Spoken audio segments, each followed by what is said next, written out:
मैंने वो एनसर्कल किया। जहां तक प्लेटो की आइडियल स्टेट की बात है, ये जो आइडियल स्टेट प्लेटो की है, ये उसने अपनी जो बुक्स दी थी प्लेटो ने, there were 3 popular books, Statesman, Laws and Republic. तो उनमें सबसे पॉपुलर, चाहे जस्टिस की बात हो, एजुकेशन की बात हो या आइडियल स्टेट की बात हो, ये सारी चीजें ज्यादातर हाईलाइट है उसकी मास्टरपीस में, and that is Republic, that is Republic.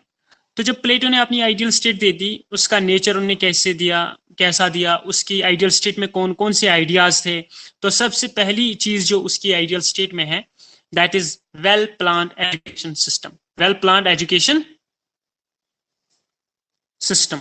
तो जहां तक वेल प्लान्ड एजुकेशन सिस्टम की बात है, अपनी स्टेट के लिए उसने वो एजुकेशन सिस्टम दे दिया जो बिल्कुल, उन्होंने एथेंस और स्पार्टन एजुकेशन सिस्टम को स्टडी करके दिया।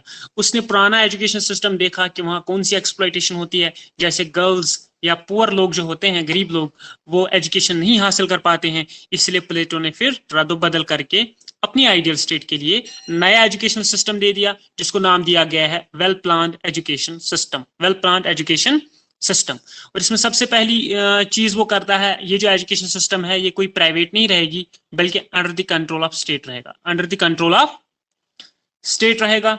और नंबर 2 पे वो कहता है जो ये एजुकेशन सिस्टम है ये दोनों को मिलेगी, बोथ बॉयज एंड गर्ल्स। तो एजुकेशन सिस्टम स्टेट के तहत होगा, स्टेट कंट्रोल में होगा, एंड जो एजुकेशन सिस्टम है, there will be right to education for both sexes, boys as well as girls.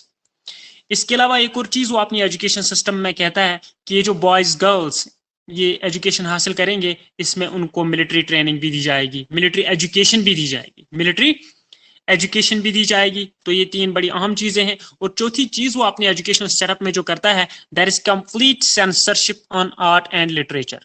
ये जो censorship on art and literature है, दैट मीन्स जो थोड़ा सा कुछ लिटरेचर है जो इनको लगता है ये इंतहा पसंदी की जानिब लोगों को मोड़ रहा है, रेडिकलाइजेशन, फंडामेंटलिज्म, लोगों को फंडामेंटलिस्ट बनाते हैं, लोगों को रेडिकल बनाते हैं, लोगों की थिंकिंग को बदल देते हैं, थोड़ी सी रेडिकल या फंडामेंटलिज्म उनमें पैदा हो जाती है। तो उस वाले लिटरेचर एंड आर्ट को प्लेटो ने अपनी एजुकेशन सिस्टम में बिल्कुल बैन किया, कंप्लीट सेंसरशिप उस पर लगाई। तो ये 4 चीजें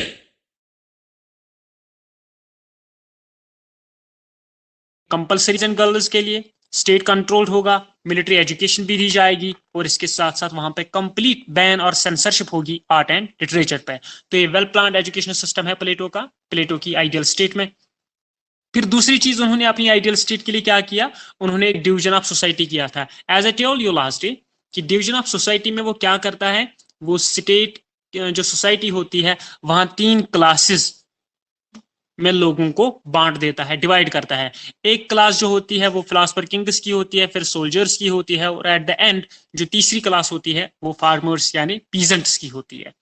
तो सोसाइटी का डिवीजन किया जाता है 3 क्लासेस में, philosopher kings, soldiers as well as peasants. जहां तक फिलासफर किंग्स की बात होती है, फिलासफर किंग्स जो है वो रूलर्स होते हैं स्टेट के, जो स्टेट को रूल करते हैं। सोल्जर्स स्टेट को प्रोटेक्ट करते हैं इंटरनली और एक्सटर्नल खतरात से। और तीसरी जो क्लास होती है वो पीजेंट्स की होती है, जिसको हम लोवेस्ट क्लास भी कह सकते हैं, फार्मर्स कह सकते हैं। उसमें आर्टिजन्स होते हैं, फार्मर्स होते हैं, स्कल्प्टर्स होते हैं या ट्रेड्समैन होते हैं। तो ये जो तीसरी क्लास होती है पीजेंट्स की या ट्रेड्स की, फार्मर्स या पीजेंट्स की, इनको काम इसी के साथ होता है, एग्रीकल्चर या कंज्यूमेबल गुड्स के साथ। तो production as well as goods के साथ ही डील करते हैं। तो डिवीजन ऑफ क्लासेस उन्होंने सोसाइटी में किया। 3 क्लासेस दिए प्लेटो ने, one is philosopher king, another is soldier, and third is peasants. Philosopher king को स्टेट चलानी है, सोल्जर्स को स्टेट को प्रोटेक्शन करनी है, डिफेंस देना है, और पीजेंट्स को स्टेट के कारोबारी काम करने हैं जिनमें प्रोडक्शन ऑफ एग्रीकल्चरल यील्ड भी आता है। तो इन 3 क्लासेस के बाद अपनी आइडियल स्टेट में प्लेटो क्या कहता है, वो फंक्शनल स्पेशलाइजेशन की बात करता है, फंक्शनल स्पेशलाइजेशन की बात करता है। तो जब फंक्शनल स्पेशलाइजेशन की बात होती है, दैट मीन्स फिलासफर किंग्स अपने एरिया में बड़े स्ट्रांग है, अपने काम से वो काम रखेंगे, अपनी कैपेसिटी के तहत वो अपनी काम से काम रखेंगे। तो फिलासफर किंग्स को सिर्फ यही काम है कि वो रूल करे, एडमिनिस्ट्रेशन चलाए। सोल्जर्स का काम है डिफेंस करना, चाहे इंटरनल खतरात हो या एक्सटर्नल थ्रेट्स होंगे। तो उसी कैपेसिटी के तहत, उसी कैपेसिटी के साथ जो पीजेंट्स हैं उनको भी अपनी duties agricultural yield and trade में परफॉर्म करनी है। तो उसकी आइडियल स्टेट इसी बेसिस पे बनी है कि वहां पर फंक्शनल स्पेशलाइजेशन होगी। हर कोई क्लास अपने अपने एरिया में अपनी अपनी कैपेसिटी के तहत काम करेगा, चाहे पीजेंट्स हो, सोल्जर्स हो, फिलासफर किंग्स हो, वो अपने अपने एरियाज में काम करेंगे। जब वो अपने अपने एरियाज में काम करेंगे, that means non interference. Number 4, अपनी आइडियल स्टेट में उसने जब डिवाइड किया, डिवीजन ऑफ सोसाइटी किया 3 क्लासेस में, फिर हर एक क्लास अपनी अपनी एरिया में अच्छे अच्छे से काम करता है, लेकिन वो अच्छे से काम तब करेंगे जब वो एक दूसरे के एरिया में इंटरफेयर ना करेंगे, जब वो एक दूसरे के एरिया में इंटरफेयर नहीं करेंगे। तो जब वो इंटरफेयर ही नहीं करेंगे, that is non interference. For example, जो फिलासफर किंग्स होते हैं वो सोल्जर्स और पीजेंट्स के एरिया में इंटरफेयर नहीं करेंगे, सोल्जर्स पीजेंट्स और फिलासफर किंग्स के एरिया में इंटरफेयर नहीं करेंगे, और पीजेंट्स इसी तरह फिलासफर किंग्स और सोल्जर्स के एरिया या फील्ड में इंटरफेयर नहीं करेंगे। उसके बाद एक और चीज आती है, that is communism of wives, children and property. Communism of wives, children and property. Number 5, communism of wives, children and property. तो यहां पर वो क्या कहता है, communism of wives, children and property. Children and wives तो आते हैं फैमिली में, और दूसरी चीज है प्रॉपर्टी। कल भी मैंने आपको बता दिया कि उन्होंने वहां पर communism of family and property रखा है अपनी आइडियल स्टेट में। ये कम्युनिज्म उन्होंने क्यों रखा है, इसका तो क्रिटिसाइज ये होता है ये बिल्कुल नेचुरल ह्यूमन इंस्टिंक्ट्स के खिलाफ है। लेकिन कम्युनिज्म ऑफ फैमिली, जिसमें वाइव्स एंड चिल्ड्रन आते हैं, और प्रॉपर्टी, इन्होंने क्यों रखा है, और ये किसके लिए रखा है, फॉर द गार्डियन क्लास। तो गार्डियन क्लास में अपर 2 क्लासेस आते हैं, one is philosopher king, another is soldiers. तो सोल्जर्स और फिलासफर किंग्स के लिए कोई फैमिली नहीं होगी और कोई प्रॉपर्टी भी नहीं होगी, ताकि वो अपने ज्यादा से ज्यादा एफर्ट और अपनी बेस्ट से बेस्ट परफॉर्मेंस स्टेट के लिए दे दें, क्योंकि उनकी ना कोई फैमिली होगी ना कोई प्रॉपर्टी होगी, और उनको किसी चीज की फिर परवाह नहीं रहेगी, and they will just focus on the state activities. तो फिलासफर किंग्स और सोल्जर्स जो है, इन 2 क्लासेस के लिए कोई भी फैमिली और प्रॉपर्टी नहीं होगी। That is known as communism of family and property. और अब ये जो प्लेटो की आइडियल स्टेट बनेगी, इसको कौन चलाएगा, इसको जो चलाने वाले होंगे वो होगी अपर क्लास, और अपर क्लास किनकी है, फिलासफर किंग्स की। अपर क्लास है फिलासफर किंग्स की। अब ये जो फिलासफर किंग है ये कहां से आता है, it is the product of his education system. Plato की जो एजुकेशन सिस्टम है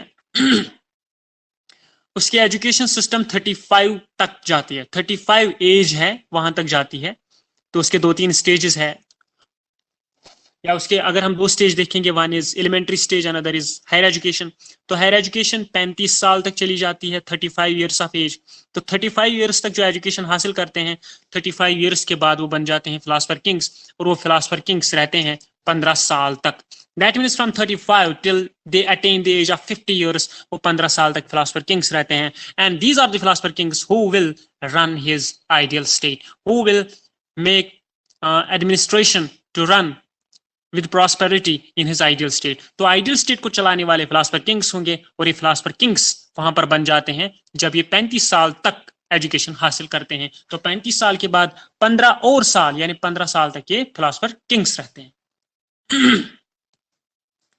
तो बहुत सारे आइडियाज हमने देखे उसकी आइडियल स्टेट में, चाहे communism of family and property हो, for upper 2 classes, non interference हो, डिवीजन ऑफ सोसाइटी हो, फंक्शनल स्पेशलाइजेशन हो, कंपलसरी एजुकेशन सिस्टम हो, या फिलासफर किंग्स का रूल हो। इन सब के बाद आखिर पे आ जाती है जस्टिस। अब ये जस्टिस कहां मेंटेन होगी, उसकी आइडियल स्टेट में ये जस्टिस कहां मेंटेन होगी, ये जस्टिस मेंटेन होगी जब तमाम लोग अपने अपने एरियाज से बिलोंग करेंगे और अपने अपने कैपेसिटी और एरिया के हिसाब से अपनी एक्टिविटीज सर अंजाम देंगे, और एक दूसरे के एरिया में इंटरफेयर नहीं करेंगे। न ही वहां पर कोई क्लास स्ट्रगल होगी, न ही कोई फितना फसाद होगा, और न ही वो सेल्फिश होंगे। पीस और प्रॉस्पेरिटी वहां आ जाएगी, डेवलपमेंट आ जाएगा, तभी जस्टिस वहां पर पॉसिबल है आइडियल स्टेट में। दैट मीन्स ये प्लेटोस जस्टिस मेंटेन होती है जब वहां पर फंक्शनल स्पेशलाइजेशन 3 क्लासेस के तहत रहती है, और 3 क्लासेस एक दूसरे के फील्ड में टांग भी नहीं अड़ाते हैं। तो फिलासफर किंग्स अपने काम से काम रखते हैं, वो रूल करते हैं। सोल्जर्स डिफेंड करते हैं इंटरनल और एक्सटर्नल थ्रेट से नेशन को, स्टेट को। और इसी तरह जो पीजेंट्स होते हैं वो क्या करते हैं, पीजेंट्स जो है वो लाइवलीहुड के लिए एग्रीकल्चरल यील्ड करते हैं तैयार, और इसके साथ साथ वो बाकी ट्रेड जॉब्स भी करते हैं। तो वो तमाम के तमाम 3 क्लासेस अपने अपने एरिया में अपने अपने फील्ड में काम करते हैं, एक दूसरे के फील्ड में इंटरफेयर ही नहीं करते हैं। तो फंक्शनल स्पेशलाइजेशन दैट मीन्स अपने काम से काम रखना, अपनी कैपेसिटी के तहत सरंजाम देना अपना काम। तो फंक्शनल स्पेशलाइजेशन के तहत जब वो नॉन इंटरफेरेंस भी करते हैं, नॉन इंटरफेरेंस की प्रिंसिपल के तहत चलते हैं, एक दूसरे इंटरफेयर नहीं करते हैं, तब हम वहां पर कहते हैं कि जस्टिस मेंटेन हो जाती है, क्योंकि वहां पर पीस आ जाती है, प्रॉस्पेरिटी आ जाती है। वो सेल्फिश नहीं रहते हैं, वो एक दूसरे की फील्ड में इंटरफेयर नहीं करते हैं, सिर्फ अच्छे से अपना अपना काम करते रहते हैं। नहीं वहां फितना फसाद रहती है, नहीं वहां क्लास कॉन्फ्लिक्ट रहता है। तो वहां जो प्रिवेल होती है उस में वो जस्टिस ही जस्टिस होती है। उसके बाद जो प्लेटो की आइडियल स्टेट है, इसको हम क्रिटिसाइज कर सकते हैं।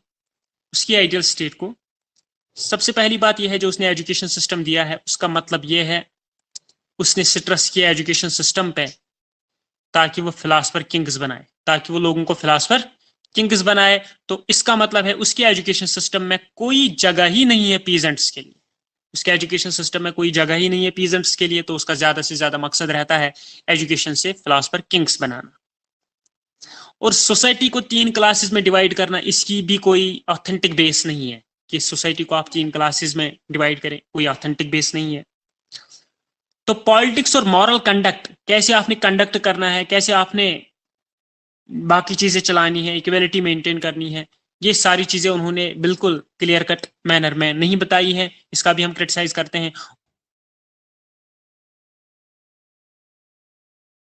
ये 2 जरूरी चीजें हैं एक इंसान के लिए, फैमिली का होना, प्रॉपर्टी का होना। लेकिन जब वो फैमिली और प्रॉपर्टी अपर 2 क्लासेस को देता ही नहीं है, communism of family and property करता है, तो बिल्कुल किसके खिलाफ चला जाता है, ह्यूमन सोसाइटी के वैल्यूज के खिलाफ चला जाता है। और इसके साथ साथ जो अपनी सोसाइटी में चलाने वाला जो होता है उसको, उसकी सोसाइटी के या स्टेट को, वो होता है फिलासफर किंग। तो फिलासफर किंग को एब्सोल्यूट पावर्स रहते हैं उसकी आइडियल स्टेट में, जिसकी वजह से करप्शन हो सकता है। एब्सोल्यूट पावर्स वो यूज करेगा तो वो अथॉरिटेरियन बन सकता है, एब्सोल्यूट पावर्स वो यूज करेगा तो वो करप्ट भी हो सकता है, तो वो करप्ट भी हो सकता है। ये हम क्रिटिसाइज करते हैं प्लेटो की आइडियल स्टेट को।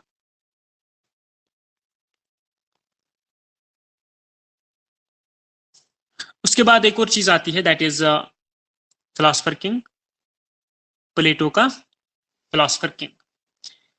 फिलासफर किंग एक और इंपॉर्टेंट आइडिया है प्लेटो की पॉलिटिकल फिलॉसफी का। पॉलिटिकल आइडिया उसका अभी तक हमने स्टडी किए 2, एक है आइडियल स्टेट और एक है justice. Now the third one is philosopher king. As हमने आइडियल स्टेट देखी तो उस आइडियल स्टेट को चलाने वाला फिलॉसफर किंग है। और ये फिलॉसफर किंग कहां से आएगा, स्टेट कंट्रोल्ड एजुकेशन सिस्टम, क्योंकि स्टेट कंट्रोल एजुकेशन सिस्टम की वजह से ही वहां फिलॉसफर किंग पैदा हो जाता है, बन जाता है। जब वो एजुकेशन 35 ईयर्स तक हासिल करते हैं, तो 35 ईयर्स के बाद 15 साल यानी 35 से लेके 50 साल तक, वो 15 साल जो है वो फिलॉसफर किंग बन जाते हैं। लेकिन सिर्फ वही लोग फिलॉसफर किंग बन जाते हैं जो 35 साल तक एजुकेशन हासिल करते हैं। तो फिलॉसफर किंग आ जाता है आइडियल स्टेट को रूल करने के लिए because of Plato's education system. तो ये फिलॉसफर किंग सिलेक्ट भी हो जाते हैं इसी एजुकेशन क्वालिफिकेशन पे। अब पहली बात यह है, जो फिलॉसफर किंग है उसका नेचर कैसा है, he is the product of education system. तो फिलॉसफर किंग्स जो है एजुकेशन सिस्टम की वजह से वजूद में आते हैं, क्योंकि एक इंसान वहां पर प्लेटो की आइडियल स्टेट में फिलॉसफर किंग बन जाता है 35 साल की उम्र में, और वो स्टेट को सर्व करता है as philosopher king for next 15 years. That means as 35 से लेके 50 तक वो फिलॉसफर किंग की तरह रूल करता है, फिलॉसफर किंग बन जाता है जब वो एजुकेशन 35 ईयर्स तक हासिल करता है। दूसरी चीज फिलॉसफर किंग के लिए ये है importance to wisdom, importance to wisdom. Importance to wisdom में ये आ जाता है, जो प्लेटो है वो इंपॉर्टेंस देता है विजडम को, रीजन को, इंटेलेक्ट को, थिंकिंग को, मोरालिटी को, और ये सारी चीजें वो कहता है फिलोसफर किंग इन चीजों को रिप्रेजेंट करता है। विजडम, रीजन, मोरालिटी, ये सारी चीजें फिलोसफर किंग के अंदर रहती है। ये कुछ क्वालिटीज है, खूबियां हैं फिलोसफर किंग की। लेकिन उसका जो फिलोसफर किंग है प्लेटो ने बताया that will be a rule of elite. Rule of elite मतलब या तो वो अमीर होगा या वो एजुकेशनली हाईली क्वालिफाइड होगा। तो ये इंटेलेक्चुअल एरिया में आता है। अरिस्टोक्रेट भी हो सकता है, of विर्चू should rule over the state. तो फिलोसफर किंग जो है वो जो रूल करेगा वो एक रूल होगा, रूल ऑफ एलीट या एलाइट। रूल ऑफ एलीट या एलाइट। तो उसकी आइडियल स्टेट को चलाने वाला ये फिलोसफर किंग है। उसके अंदर कुछ क्वालिटीज हो सकती है, होगी क्वालिटीज उसके तहत, उसके अंदर बिल्कुल उसके अंदर क्वालिटीज होंगी। क्यों? क्योंकि उन्होंने एजुकेशन हासिल की 35 साल तक। तो वो रिप्रेजेंट करता है रीजन को, विजडम को, इंटेलेक्ट को, मोरालिटी को, और इसके साथ साथ उसका जो रूल रहता है वह रूल ऑफ एलीट रहता है। एलीट जो सोसाइटी में कम होते हैं, एजुकेशनली क्वालिफाइड होंगे, या वो इंटेलेक्चुअल होगा या तो वो अमीर होगा, वो रूल करेगा स्टेट को। That is why it is rule of elite. चौथी बात जो फिलोसफर किंग के बारे में है that is absolute powers. That is absolute powers. तो फिलोसफर किंग जो है एब्सोल्यूट पावर्स यूज करेगा, वो एंजॉय करेगा absolute powers. He is not responsible to the public opinion. ना वो कानून के तहत मजबूर है, बाउंड है, न ही वो जवाबदेह है कि वो तमाम के तमाम व्यूज को, पब्लिक ग्रीवेंसेस को, पब्लिक ओपिनियन को जवाब देगा। वो कोई रिस्पॉन्सिबल नहीं है, because he will be enjoying absolute powers. उसको तमाम पावर्स रहेंगे, एब्सोल्यूटिस्ट होगा वो। इसके साथ साथ अभी आपने आइडियल स्टेट में भी देखा, कल भी सुना, और इसमें भी आता है जो फिलोसफर किंग होगा उसको नहीं कोई प्रॉपर्टी होगी और नहीं कोई फैमिली होगी। उनकी टेम्पोररी मैरिज रहती है। टेम्पोररी मैरिज एक कंट्रैक्ट के तहत उनकी मैरिज रहती है, so that to produce best offsprings. Best offsprings. उनकी कोई परमानेंट मैरिज नहीं रहती है, तो इसीलिए उनकी टेम्पोररी मैरिज की जाती है ताकि उनके जो बच्चे आएंगे उनमें अच्छी क्वालिटीज हों, अच्छी खूबियां हों, वो भी आगे चलकर स्टेट को सर्व करें। लेकिन वो जो होते हैं वो टेम्पोररली कोई मैरिज की जाती है, उसके बाद उनके पास कोई फैमिली नहीं रखी जाती है। नहीं फैमिली, नहीं इसमें बीवियां, नहीं बच्चे, और नहीं कोई प्रॉपर्टी।